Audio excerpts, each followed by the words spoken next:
Zebra chaos. When the dominant male falls, a raw look at herd power, vacuums, and survival. In the vast, sun-drenched expanse of the African savanna, life often appears as a tapestry of serene order.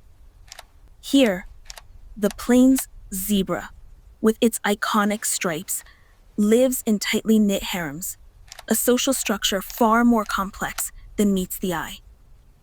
At the heart of each family unit stands the dominant stallion, a figure whose authority extends beyond mere breeding. He is the vigilant guardian, the strategic leader, dictating grazing paths, arbitrating disputes among his mares, and standing as the first line of defense against ever-present predators. This patriarchal system is the bedrock of their survival, a delicate balance maintained through subtle displays of power and unwavering vigilance. Yet, beneath this seemingly immutable order lies a profound fragility, a latent chaos waiting for the slightest tremor to unleash its devastating force upon the herd. Then the unthinkable happens. A sudden, jarring shift disrupts the established order. The dominant stallion, the very anchor of the harem, is gone. Whether claimed by a predator, injury, or illness, his absence creates an immediate, palpable void. Initially, a strange quiet descends. The mares, accustomed to his watchful presence, exhibit subtle signs of unease. Heads lift higher, ears swivel more frantically. The foals, sensitive to their mother's anxieties, huddle closer.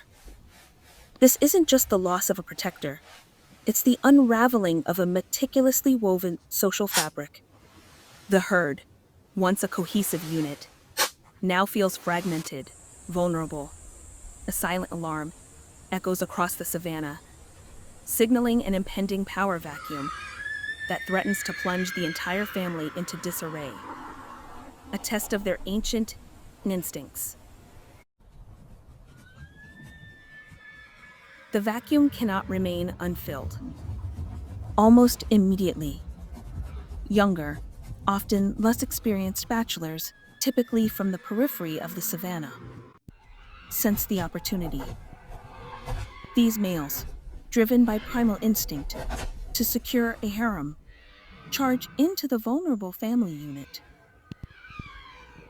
What follows is not a display of power, but a brutal symphony of chaos. Fierce fights erupt, a cacophony of snorts, squeals, and thundering hooves. Zebras, once unified, now turn against each other.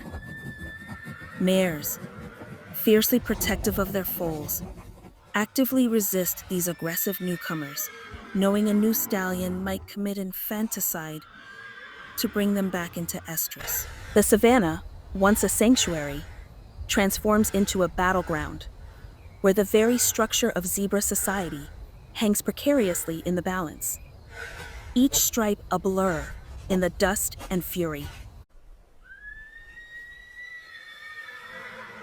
The struggle for dominance is not swift. It is a grueling, often protracted affair.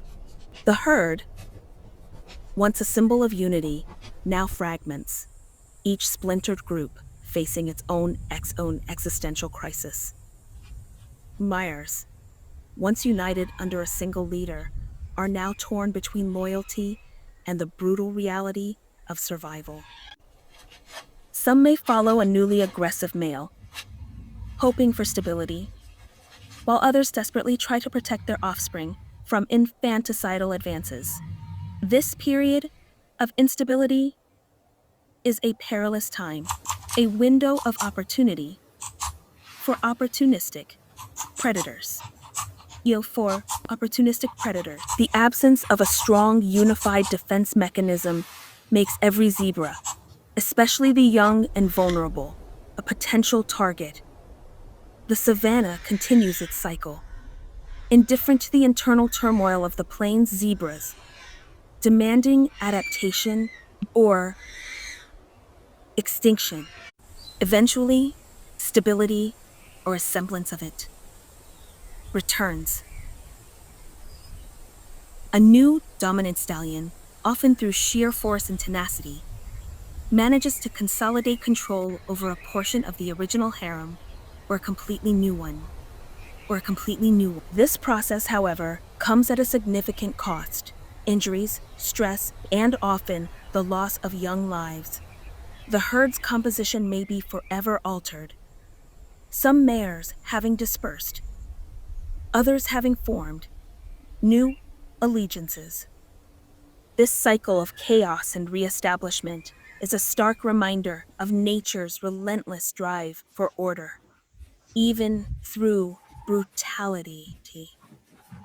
It underscores the profound importance of hierarchy in complex social structures, where the absence of a single leader can unravel the very fabric of existence, demonstrating that even in the wild, order is a hard won,